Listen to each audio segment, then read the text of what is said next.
Later in the book, you talk about a group of organizations you joined when you were in college, and you talk about YPSL, the Young People's Socialist League, the Student Peace Union, and the Congress of Racial Equality. In the book, you don't actually talk about why you joined the Young People's Socialist League. What was it about democratic socialism at that moment when most Americans did not think of themselves as democratic socialists? I guess not that many do now, but more than then. What made you join YPSL?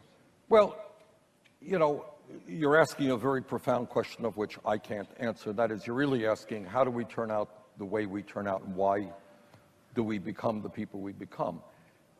Ever since I was a little kid, I really did not like to see bullies. I didn't like to see, you know, stronger kids picking on weaker kids. I didn't like, you know, discrimination, and I didn't like that. I didn't like power plays on the part of people who had the power. But that was just kind of instinctual. And, you know, as a kid, I felt strongly about racism and poverty.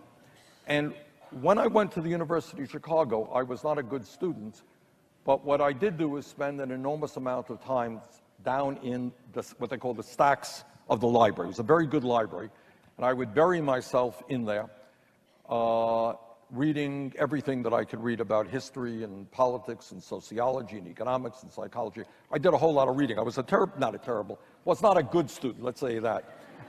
But I did a whole lot of reading. But what the Young People's Socialist League did to me, it helped me put two and two together in my mind. In other words, we don't like poverty, we don't like racism, we don't like war, we don't like exploitation. What do they all have in common?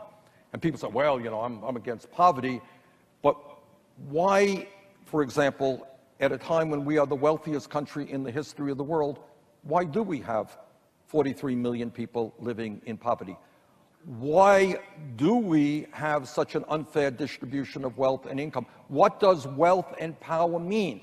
How does it influence politics? Money always played a dominant role, a very important role in who gets elected. Now, as a result of Citizens United, it is far worse. Who decided that World War I would take place? Who even knows why we went to war in World War I? What was that about? Who makes these decisions?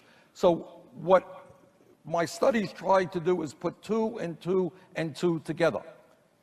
And that is why, you know, I kind of evolved to an analysis which tries to explain to me why what goes on in the world today and then.